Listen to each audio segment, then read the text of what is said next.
시간이 되었습니다. 다 같이 사도신경으로 신앙 고백하시며 2025년 7월 3일 목요일 새벽 기도에 함께 시작하겠습니다. 나는 전능하신 아버지 하나님 천지의 창조주를 믿습니다. 나는 그의 유일하신 아들 우리 주 예수 그리스도를 믿습니다. 그는 성령으로 잉태되어 동정녀 마리아에게서 나시고 본디오 빌라도에게 고난을 받아 십자가에 못 박혀 죽으시고 장사된 지 사흘 만에 죽은 자 가운데서 다시 살아나셨으며 하늘에 오르시어 전능하신 아버지 하나님 우편에 앉아 계시다가 거기로부터 살아있는 자와 죽은 자를 심판하러 오십니다. 나는 성령을 믿으며 거룩한 공교회와 성도의 교제와 죄를 용서받는 것과 몸의 부활과 영생을 믿습니다. 아멘. 2025년 7월 3일 목요일 새벽 우리 함께 읽을 기록된 하나님 말씀은 누가복음 제9장 51에서 56절까지의 말씀입니다. 신약 성경 108쪽경에 있는 누가복음 제9장 51에서 오늘은 56절까지 함께 읽고 묵상하겠습니다. 예수께서 승천하실 기약이 차감해 예루살렘을 향하여 올라가기로 굳게 결심하시고 사자들을 앞서 보내심에 그들이 가서 예수를 위하여 준비하려고 사마리아인의 한 마을에 들어갔더니 예수께서 예루살렘을 향하여 가시기 때문에 그들이 받아들이지 아니하는지라. 제자 야고보와 요한이 이를 보고 이르되 주여 우리가 불을 명하여 하늘로부터 내려 저들을 멸하라 하기를 원하시나이까. 예수께서 돌아보시며 꾸짖으시고 함께 다른 마을로 가시니라. 아멘.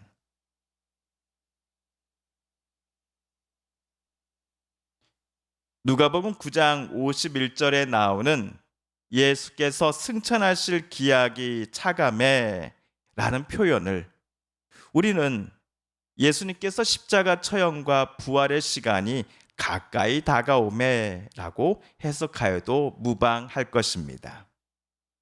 십자가에서 못 박혀 죽으심과 3일 만에 다시 사심의 사건이 이루어질 곳은 예루살렘입니다.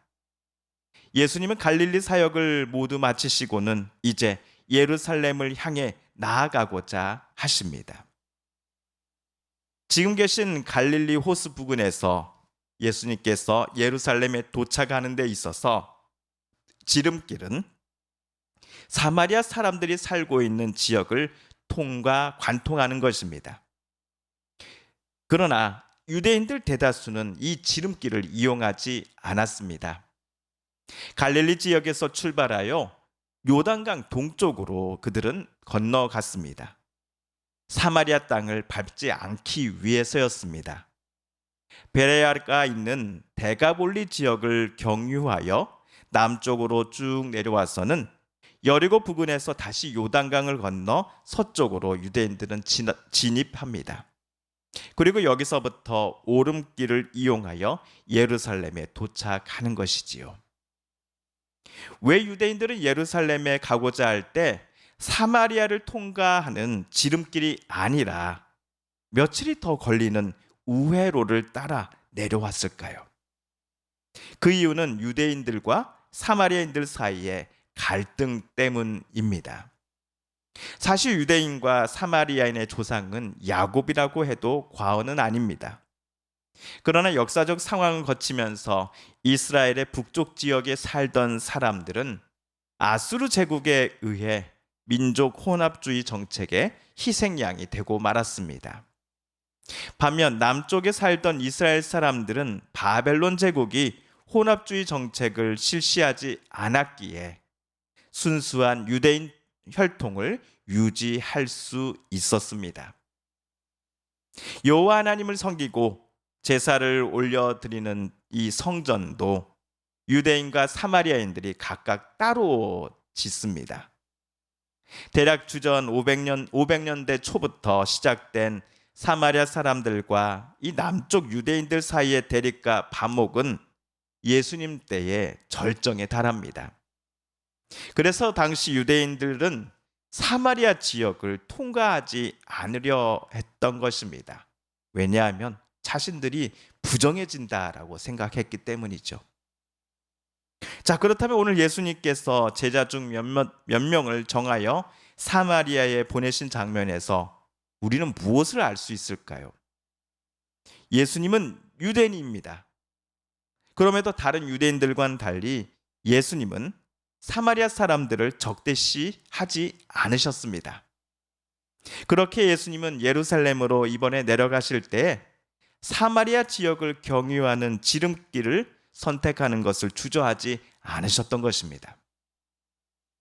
그런데 사마리아 사람들은 예수님 일행을 어떻게 했습니까? 거부했다라고 53절에 나와 있습니다. 53절에 따르면 그 이유가 예수님께서 예루살렘을 향하여 가시기 때문이다라고 나와 있습니다. 앞에서 유대인과 사마리아인들이 여호와라고 하는 같은 하나님을 섬기면서도 그들만의 성전이 각각 다른 곳에 있다라고 저는 말씀드렸습니다. 각자는 다른 곳의 성전을 인정하지 않았습니다. 특히 유대인들이 사마리아 사람들이 자체적으로 세워놓았던 성전을 경멸하는 것의 그 강도가 훨씬 더 셌습니다. 오직 예루살렘에 세워진 성전만이 정통의 것이다 라고 유대인들은 주장했기 때문입니다. 예수님이 태어나시기 약 150년 전에 유대인들은 사마리아 사람들이 세워놓았던 성전을 헐어버리려고 시도한 적도 있었습니다. 그러니 사마리아 사람들이 왜 예수님과 일행들이 자기네 땅에 들어오는 것을 거부했는지 그 이유가 조금은 분명해지는 것 같습니다. 예수님이 예루살렘으로 내려가시는 이유가 예루살렘에 있는 성전에서 예배를 드리고 제물을 바치기 위해서라고 사마리아 사람들은 생각했기 때문일 것입니다. 예수님도 다른 유대인들과 별반 차이 없이 우리 사마리아 사람들을 무시하는 사람이요, 우리 사마리아 사람들이 세워둔 성전을 못마땅하게 여기는 유대인 중에 한 명에 불과하다라고 그들은 생각했기 때문일 것입니다. 그러자 예수님의 제자 중 야고보와 요한은 예수님을 찾아가 54절에서처럼 말하였습니다. 우리 54절을 세 번역으로 함께 읽어보겠습니다. 시작. 그래서 제자인 야고보와 요한이 이것을 보고 말하였다. 주님, 하늘에서 불이 내려와 그들을 태워버리라고 우리가 명령하면 어떻겠습니까?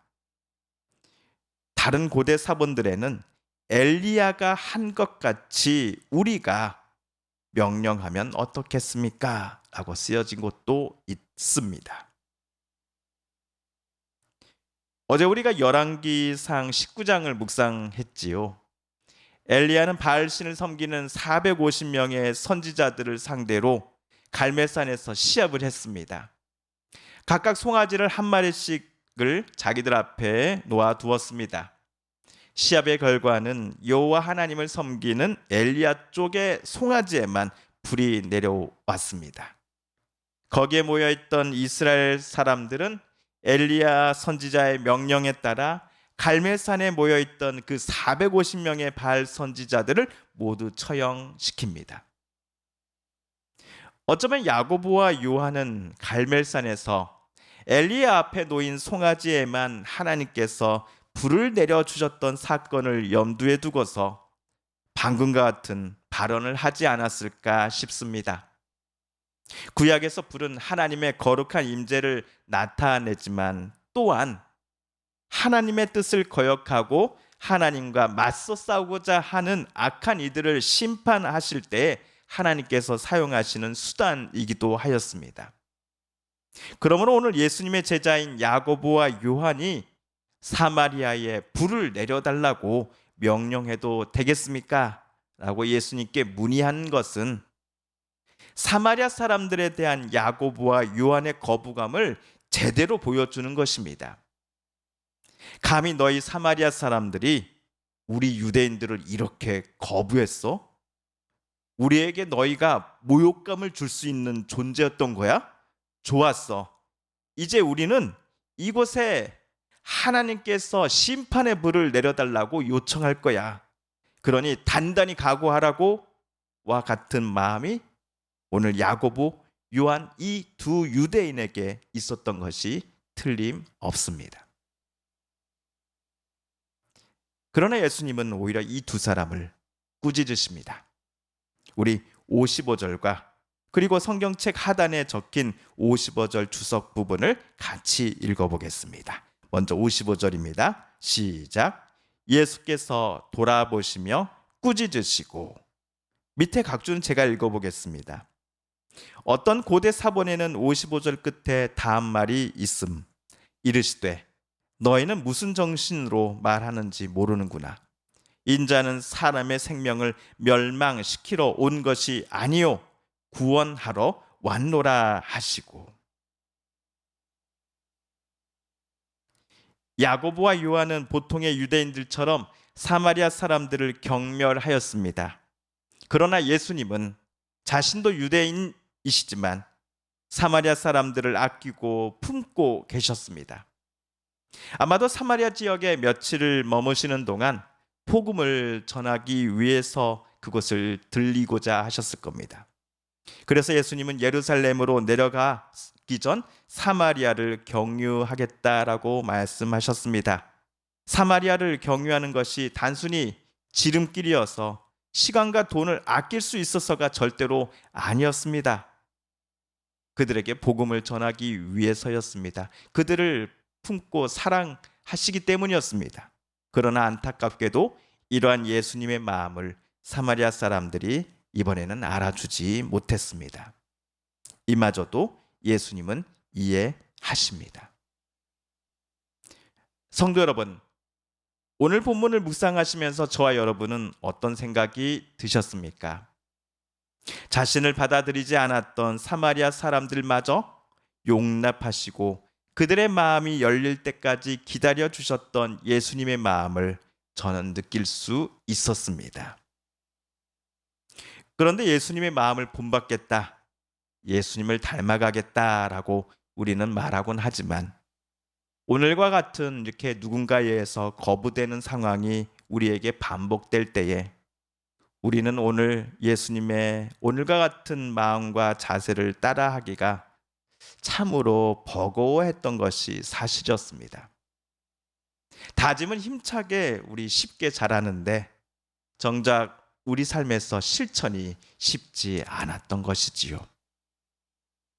하지만 오늘 이것은 우리 함께 다짐해 보면 어떨까요?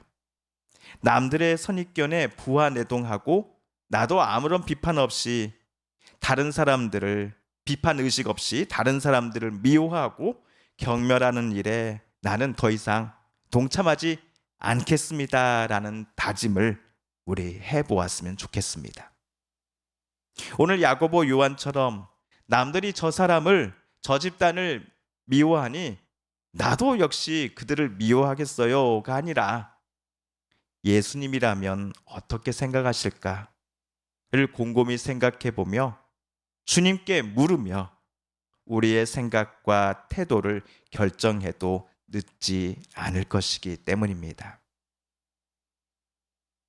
주님께서 가르쳐 주신 기도를 드리며 오순절후 제 세 번째 주일 주간의 목요일 새벽 말씀 묵상을 모두 마칩니다. 하늘에 계신 우리 아버지, 아버지의 이름을 거룩하게 하시며 아버지의 나라가 오게 하시며 아버지의 뜻이 하늘에서와 같이 땅에서도 이루어지게 하소서. 오늘 우리에게 일용할 양식을 주시고 우리가 우리에게 잘못한 사람을 용서하여 준 것 같이 우리 죄를 용서하여 주시고 우리를 시험에 빠지지 않게 하시고 악에서 구하소서. 나라와 권능과 영광이 영원히 아버지의 것입니다. 아멘. 우리 함께 개인 기도 시간 갖겠습니다.